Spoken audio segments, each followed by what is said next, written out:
Bonjour à tous. Alors aujourd'hui, je vous propose un développement limité. Donc, on est sur des choses assez classiques pour l'instant. Ça reste sans grande difficulté, mais il y a des petites précisions à apporter qui permettront, comme ça, au fur et à mesure, de bien comprendre l'ensemble. Alors, ici, on a un produit, exponentielle 2x multiplié par sinus 3x. Et on veut un développement limité, donc en 0, à l'ordre 4. Donc, il va y avoir deux points importants. Le premier point, c'est évidemment qu'on a les fonctions exponentielles ici et sinus, mais avec à l'intérieur, on n'a pas juste exponentielle x, on a du 2x, et dans sinus, on a 3x. Donc ici, on va expliquer clairement comment on fait pour avoir un développement d'exponentielle de x à partir de celui d'exponentielle x, et pourquoi ça marche si facilement. Alors le développement d'exponentielle x, quel est-il en 0? C'est le suivant, donc 1 plus x2 sur 2 factoriel, donc sur 2, plus x3 sur 3 factoriel, plus x4 sur 4 factoriel, etc., etc., plus, donc à la fin, un petit taux de xn. Alors, je vais quand même rappeler ce que c'est qu'un petit taux de xn. On dit que alors, f de x est un petit taux de xn au voisinage de 0. Donc ici, on met un petit 0, mais dans notre exercice, c'est sous-entendu, on est au voisinage de 0. On dit ça si, alors il y a deux façons de le caractériser.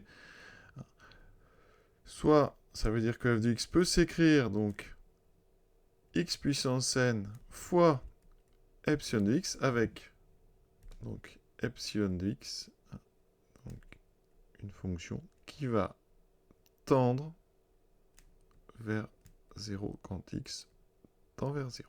D'accord? Autre façon, c'est qu'ici, vu que xn ne s'annule pas sur un voisinage donc de 0, remis en 0 bien sûr, on peut dire que f de x sur x puissance n tend vers 0 quand x tend vers 0. Alors, ici, on a besoin d'exponentielle 2x.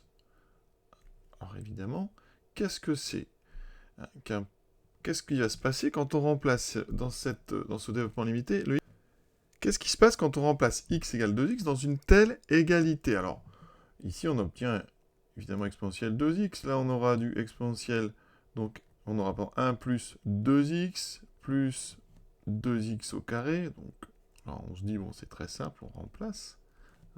Donc, on aura 2x donc sur n factoriel à la puissance n. Et on a un petit taux ici. Alors lui, attention, qu'est-ce qu'on peut faire avec ceci? Alors, je vous l'ai dit, ce petit taux de xn, en fait, c'est comme si on écrivait x puissance n multiplié donc par epsilon de x avec epsilon de x qui tend vers 0 quand x tend vers 0. D'accord, je vais mettre un x, voilà. Donc eh bien, si je remplace x par 2x, j'aurai 2x puissance n, donc ici, fois epsilon 2x. Alors, x tend vers 0, donc 2x tend vers 0. Donc la limite epsilon 2x en 0, c'est aussi 0. Ouais, donc on n'a pas de souci. Ici, 2x puissance n, c'est en fait 2 puissance n fois x puissance n, fois donc ici une fonction que je vais appeler epsilon 1, donc epsilon 1 de x, qui tend bien vers 0. Le 2 puissance n, je peux le mettre là, donc j'obtiens xn de n. Voilà. Conclusion. Là, je détaille après, dans la pratique, on ne fait pas tout ça, bien sûr. Ici, bien ça, c'est bien une fonction qui tend vers 0, parce que n est fixé là, dans cette histoire, quand x tend vers 0. On a donc un epsilon fois x puissance n, ceci est donc un petit taux de x puissance n. Donc ça veut dire qu'en faisant ça ici, eh bien, j'ai le droit de mettre ici petit taux de x puissance n. Donc vous allez voir qu'on va composer. Là, j'ai mis 2x, mais on peut mettre x carré, x puissance 4. Donc à chaque fois, il faudra bien regarder le petit taux, comment il se transforme. Donc un petit taux de 2x court donc sur les petits taux, c'est un petit taux de x. Et donc, en généralisant avec les puissances n, petit taux de donc 2x puissance n, ça devient un petit taux donc de 2 puissance n x puissance n. Et comme 2 puissance n, c'est une constante, on peut l'enlever. Évidemment, tout ça au voisinage de 0. Donc vous voyez que finalement, quand on vous demande un exponentiel de x, c'est très simple. Il suffit de remplacer dans le développement d'exponentielle x le x par 2x. Donc, ça fait 1, plus 2x, plus, alors 2 au 4, ça fait 4 divisé par 2, ça fait 2, donc 2x2, etc. Alors moi, j'en ai besoin jusqu'à plus, donc, le suivant. Alors le suivant, j'ai mis un petit peu de place ici.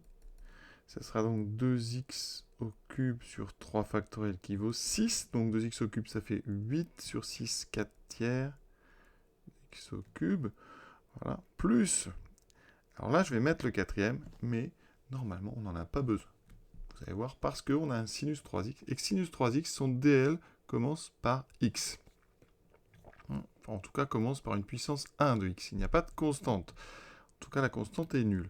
Donc là, le terme suivant. Alors, j'ai donc 2x puissance 4 sur 4 factoriel qui vaut 24. Vous voyez que ça commence à faire des termes un peu embêtants. Là, ça me fait 16 sur 24. Donc, ça fait 2 tiers de x4 plus petit o de x4.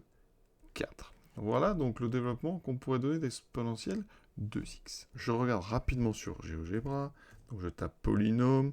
Ensuite, je vais chercher la fonction polynôme Taylor. Voilà. Et donc, moi, je veux de l'exponentielle, donc 2x en 0 à l'ordre 4. Voilà. Et ça m'affiche, alors évidemment, il y a un petit peu de calcul à faire. 1 plus 2x plus, alors 4 sur c'est bon. 8 sur 6, ça fait bien 4 tiers. 16 sur 24, ça fait bien 2 tiers. Donc, on est parfait. Ici, vous avez la courbe de la partie régulière. Si vous voulez, on peut regarder l'exponentielle 2x. C'est toujours utile, toujours intéressant de voir un petit peu le lien et l'intérêt local de ces développements limités. Vous voyez qu'ici, alors, c'est pas trop mal comme approche, mais vraiment, il faut comprendre que ces développements limités, ils sont intéressants quand on est tout près de 0. Effectivement, tout près de 0, les deux courbes, vous voyez, à l'ordre 4, sont vraiment presque confondus. Et quand on s'éloigne, vous voyez là, il y a vraiment une différence. Donc, rappelez-vous le caractère local des développements limités. On s'attaque maintenant au sinus x. Alors, le sinus x, on en veut un à l'ordre 4. Donc ici, celui-là, on les connaît. Vraiment, il faut...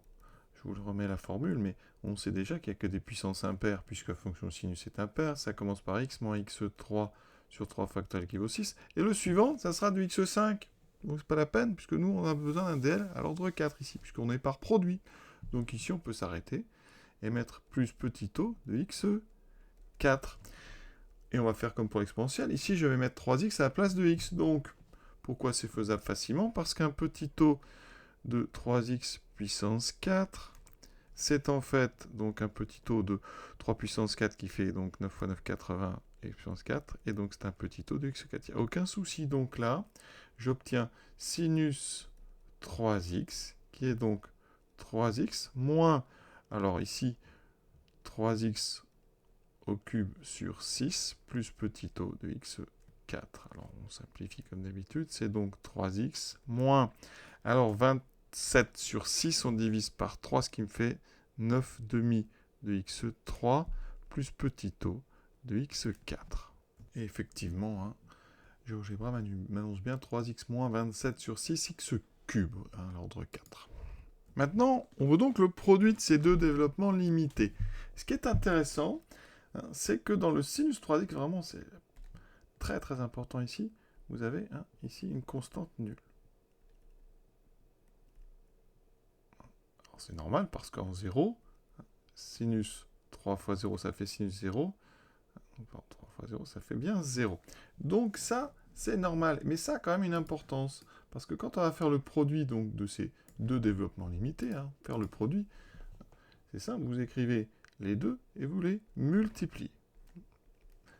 Mais ce qu'il faut remarquer, là c'est vraiment important, c'est que le fait qu'on ait ici un 3x et non pas une constante non nulle, et bien en multipliant, en distribuant en fait les termes du deuxième facteur, eh bien on aura à chaque fois, on va augmenter le degré de 1. Autrement dit, ici on aura x plus 2x2, plus 2x3, etc. Mais le petit taux ici, eh bien on avait un petit taux de x4, lui, va devenir un petit taux de x5, parce que les règles des petits taux, elles sont simples. Et vraiment, quand on fait 3x multiplié par un petit taux de x4 au voisinage de 0, eh bien, le x, eh bien, en fait, ça fait 3 fois petit taux de x5, parce qu'un petit taux, donc x fois un petit taux de x4, c'est un petit taux de x5, ici, On va mettre un petit O comme ça pour bien faire la différence avec le 0. Donc là, on a donc 3 fois petit o x5 qui est aussi un petit o donc de x5. Et donc ici, ça veut dire que vu qu'on veut un développement à la fin à l'ordre 4, eh bien ça, en fait, c'est inutile. On aurait pu se contenter d'avoir un développement de l'exponentielle de x à l'ordre 3, parce qu'on sait qu'on va tout multiplier au minimum par un terme avec un x. Je vais quand même le faire comme ça, mais après on refera avec vraiment uniquement les termes nécessaires. Alors quand on fait donc le produit de développement limité, on va faire le produit des deux parties qu'on appelle régulières, donc les parties ici polynomiales. Hop, bougez pas, les parties donc avant le petit o x. Et on fait le produit de ces deux parties. Et on ne garde que les puissances de x de degré inférieur ou égal à 4. Autrement dit, on va enlever toutes celles qui ont un degré supérieur ou égal à 5. Alors ça peut prendre un petit peu de temps, mais c'est souvent assez rapide. Donc le 1, ici, on peut aller comme ça en ligne. Le 1 va nous amener un 3x, d'accord? Le 1 va nous amener un moins 9 demi de x3. Alors, soit vous écrivez tout, soit vous classez directement dans l'ordre. L'avantage de tout écrire, c'est qu'on a moins de chances d'en oublier, mais par contre, il faudra réordonner après. Ensuite, on va faire le 2x. 2x fois 3x, ça fait donc 6x2. 2x fois moins 9 demi, ça fait moins 9x3, donc fois moins 9x4. D'accord? Les demi se sont simplifiés. Ensuite, je passe au 2x2. 2x2 fois 3x, ça me donne plus 6x3. x2 fois x3, ça fera du x5, on ne met pas. 4 tiers de x3 fois 3x, ça m'intéresse, parce que 4 tiers fois 3, ça fait 4, ça fait 4x4. Et après, c'est fini, parce qu'on aura des degrés supérieurs ou égaux à 5. Et ici, on met un petit o de x4. Au final, donc, j'ai 3x. Les x2, j'en ai 1. Voilà, il s'agit de ne pas en oublier avant la fin. Les x3. Alors, j'ai 6 ici et j'ai moins 9 demi. Donc, 6, c'est 12 demi, moins 9 demi, 3 demi. Donc, plus 3 demi de x3. Et les x4, j'en ai moins 9 plus 4, ça fait moins 5 x4 plus petit o de x4. Et voici donc le développement d'exponentielle de x fois sinus 3x à l'ordre 0, enfin à l'ordre 5, à l'ordre 4, pardon, en 0. Qu'est-ce que m'annonce donc GeoGebra? 3x, ça c'est bon, plus 12 sur 2 factoriel, ça fait 12 sur 2, ça fait bien 6x2. 9 sur 6, ça fait bien 3 demi x3. Moins 120 sur 24, ça fait bien moins 5x4. C'est parfait, c'est ce qu'on a trouvé.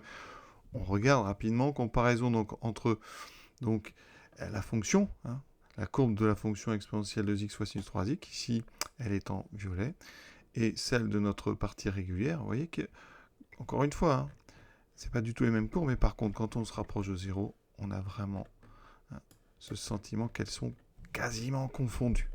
Vraiment, tout encore, je répète toujours, mais l'intérêt local d'un développement limité. La petite variation, donc ici, qui parfois est pas moindre, parce qu'il y a des développements limités qui sont compliqués à obtenir ici, donc je vous ai dit, ce n'est pas la peine de prendre un développement limité de notre exponentielle à l'ordre 4. Ici, un développement à l'ordre 3 aurait suffi largement. Ici, on peut s'en contenter. Donc ici, ça fait plus petit o de x3. Parce que vous voyez que quand on développe, en fait, après, quand on fait notre produit, eh bien, à cause du 3x ici, eh bien, le petit o de x3 va se transformer en petit o de x4. Et donc ça va toujours avoir son importance quand on a, dans les produits, eh bien, des développements limités qui ont l'absence de la constante. Ici, vous voyez, on a une constante parce que ça commence par 1, c'est un nombre non nul. Si vous avez comme ça une constante nulle, eh bien, vous aurez cette capacité, en fait, plutôt cette possibilité de prendre un développement limité d'un ordre inférieur. Et ça, autant sur exponentielle, c'est pas très gênant parce qu'on le connaît par cœur, autant sur d'autres fonctions, ça peut être vraiment un gain de temps énorme. D'accord ? Donc voilà, on va s'arrêter là. Je vous souhaite une bonne fin de journée à tous et à bientôt.